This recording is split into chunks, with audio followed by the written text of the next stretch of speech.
श्री स्वामी समर्थ. नमस्कार मंडळी, गुढीपाडव्याच्या तुम्हा सर्वांना हार्दिक शुभेच्छा.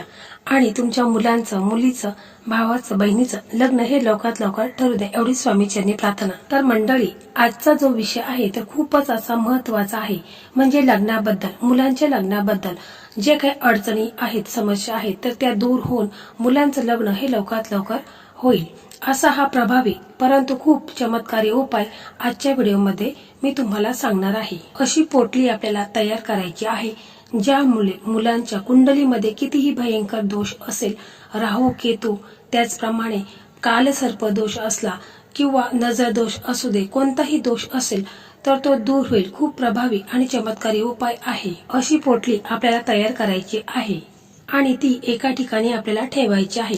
तर ही संपूर्ण माहिती जाणून घेण्या अगोदर तुम्ही चॅनलवरती नवीन असाल तर चॅनलला सबस्क्राईब करा. व्हिडिओ पाहत असताना व्हिडिओला लाईक करा. त्याचप्रमाणे श्री स्वामी समर्थ अशी कमेंट करा. तर मंडळी, लग्नासंदर्भात भरपूर व्हिडिओ आपल्या चॅनलवरती आहेत, म्हणजे मराठी मेघना या युट्यूब चॅनलवरती लग्नासंदर्भात भरपूर व्हिडिओ अपलोड झालेले आहेत, ज्यामध्ये बऱ्याच मुलामुलींचे लग्न देखील ठरलेले आहे. त्यांनी तशा मला कमेंट देखील केलेल्या आहेत. तर ते व्हिडिओ देखील तुम्ही पाहू शकता. कारण हे जे उपाय मी तुम्हाला सांगत आहे तर ते ज्योतिषाने सांगितलेले महा उपाय आहेत आणि ज्यामध्ये बऱ्याच मुलांचं लग्न देखील ठरलेलं आहे.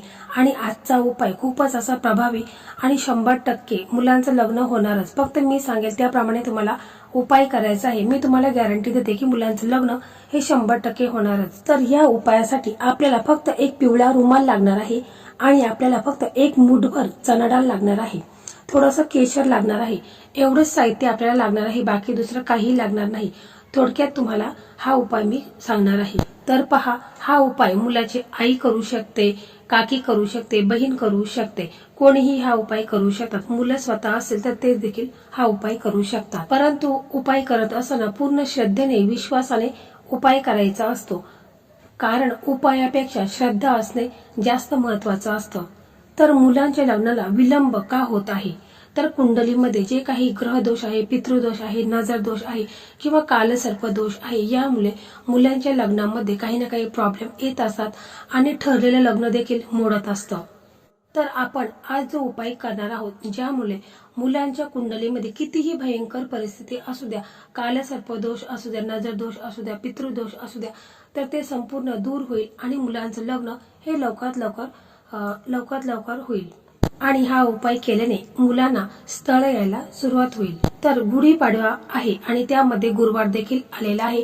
तर शुभ संयोग जुळून आलेला आहे, कारण 3.5 मुहूर्तापैकी हा एक शुभ मुहूर्त आहे. आणि अशा शुभ मुहूर्तावरती आपण काही उपाय केले मुलांच्या लग्नाबद्दल तर त्यांचं लग्न हे लवकरात लवकर ठरेल.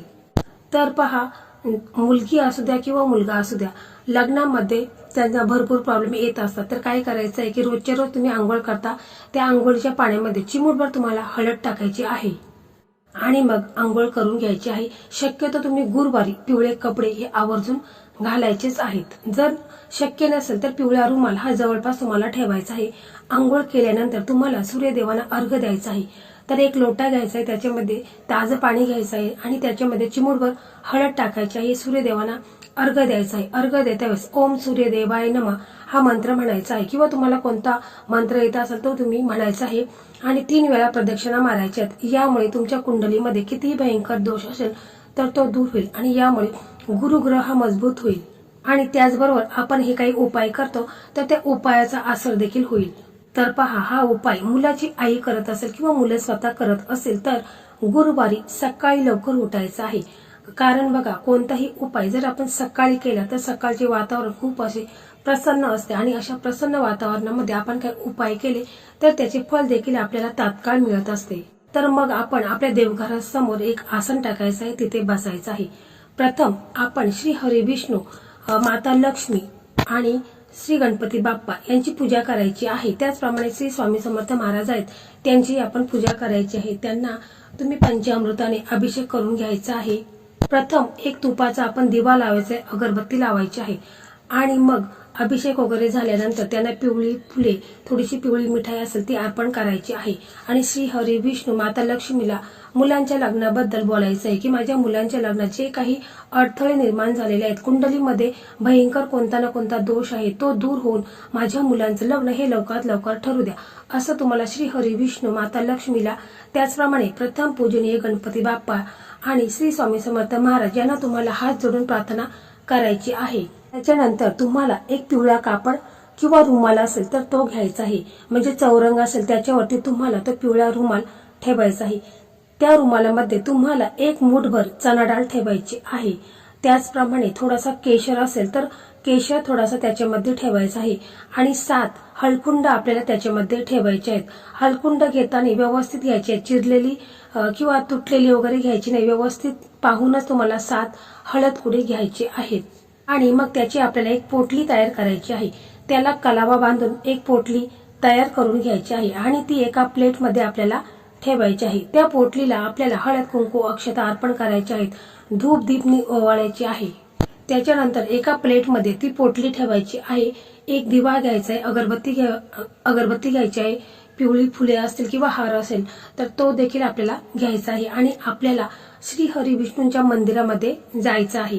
तर मंडळी, तुम्हाला प्रश्न पडेल की आता श्री हरी विष्णूंचं मंदिर आपल्या तर जवळपास कुठेच नाहीये किंवा रामांचं मंदिर देखील आपल्या जवळपास कुठेच नाही, तर मग आता आपण ही पोटली कुठे घेऊन जायचं आहे? तर घाबरू नका, तेही तुम्हाला मी सांगते की आपल्याला कोणत्या मंदिरामध्ये जायचं आहे. तर पहा, हिंदू धर्मातील मान्यतेनुसार भगवान विष्णूंचे 10 प्रमुख अवतार आहेत, म्हणजे 10 अवतार मानले जातात. त्यापैकी भगवान श्रीराम हे 7वे अवतार मानले जातात. श्रीराम हे मर्यादा पुरुषोत्तम म्हणून ओळखले जातात. तर मग श्रीरामांचं मंदिर देखील आपल्या जवळपास नाहीये. तर बघा, भगवान दत्तात्रय हे ब्रह्मा, विष्णू आणि महेश यांचे संयुक्त अवतार मानले जातात. म्हणजे 7वे अवतार म्हणून भगवान श्री गुरुदेव दत्त हे आहेत. तर मग आपल्याला श्री गुरुदेव दत्त यांच्या मंदिरामध्ये जायचं आहे. कारण प्रत्येक गावामध्ये किंवा प्रत्येक ठिकाणी श्री गुरुदेव दत्तांचं मंदिर हे असतंच. तर आपल्याला हे सर्व साहित्य घेऊन श्री गुरुदेव दत्त म्हणजे दत्त महाराजांच्या मंदिरामध्ये आपल्याला जायचं आहे. जर आई हा उपाय करत असेल तर तिने प्रथम तिथे जायचं आहे. एक तुपाचा दिवा आहे तर तो लावायचा आहे. पिवळी फुले नेली असेल किंवा हार नेला असेल तर तो गुरुदेव दत्तांच्या त्यांना अर्पण करायचा आहे. आणि मग तिथे तुम्हाला बसायचं आहे. ती पोटली आहे तर ती आपल्या हातात घ्यायची आहे आणि आपल्या मुलांचं नाव बोलायचं आहे, गोत्र बोलायचं आहे. आणि मुलांच्या लग्नात जे काही अडथळे येत आहेत, कोणताही प्रकारचा नजर दोष असू द्या, पितृदोष असू द्या, राहू केतू किंवा कालसर्प दोष आहे कुंडलीमध्ये, तर ते संपूर्ण दूर होऊन माझ्या मुलांचं लग्न हे लवकरात लवकर होऊ द्या, असं तुम्हाला दोन्ही हात जोडायचे आहेत. मनापासून तुम्हाला प्रार्थना करायची. पूर्ण विश्वास आणि श्रद्धेने तुम्हाला श्री गुरुदेव दत्त महाराजांना तुम्हाला सांगायचं आहे. त्याचप्रमाणे श्री स्वामी समर्थ महाराजांना देखील तुम्हाला प्रार्थना करायची आहे. श्री हरी विष्णूंना, माता लक्ष्मीला तुम्हाला प्रार्थना करायची आहे. मनोभावे पूर्ण श्रद्धेने तुम्हाला असं बोलायचे आहेत. जर मुलं स्वतः उपाय करत असेल तर त्यांनी स्वतःचं नाव, गोत्र बोलायचं नाही, फक्त ती पोटली हातात घ्यायची आहे. आणि लग्नाबद्दल ज्या काही अडचणी येत आहेत, लग्न लवकर ठरत नाही किंवा स्थळ येत नाहीत, असं जे काही कारण आहेत, तर ती तुम्हाला मनापासून श्रद्धेने श्री गुरुदेव दत्त महाराजांना, तुम्हाला श्री स्वामी समर्थ महाराजांना, श्री हरी विष्णू लक्ष्मी मातेला बोलायचे आहेत. आणि मग तिथे बसून तुम्ही दिगंबरा दिगंबरा श्रीपाद वल्लभ दिगंबरा, दिगंबरा दिगंबरा श्रीपाद वल्लभ दिगंबरा, असं तुम्हाला 21 वेळा हा मंत्र जाप तुम्हाला करायचा आहे. किंवा एक माळ तुम्ही जप केला तरी देखील चालेल. किंवा तुम्ही असंही म्हणू शकता, ओम नमो भगवते वासुदेवाय नमः. हा मंत्र जाप देखील तुम्ही 21 वेळा करू शकता. म्हणजे तुम्हाला दोन्हींपैकी एक कोणताही तुम्ही मंत्र जाप हा करायचा आहे. तिथे बसायचं आहे, डोळे मिटायचे आहेत आणि शांत शुद्ध अंतःकरणाने तुम्हाला हा मंत्र जाप करायचा आहे, अगदी व्यवस्थितपणे. तर पहा, हा उपाय केल्या तुम्हाला याचा चमत्कार पाहायला मिळेल. मुलांसाठी स्थळ यायला सुरुवात होईल.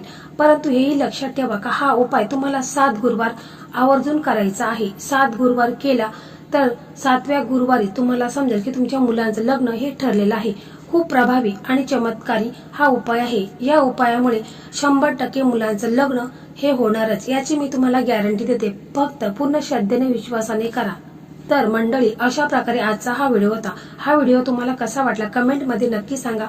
त्याचप्रमाणे इतर तुमचे मित्र मैत्रिणींना शेअर करा. ज्या मुलांचं लग्न ठरलेलं नाही त्यांना देखील हा व्हिडिओ शेअर करा. त्यांचंही लग्न लवकरात लवकर ठरेल आणि मी आशा करते की तुमचंही लग्न लवकरात लवकर ठरेल. श्री स्वामी समर्थ. जय जय स्वामी समर्थ.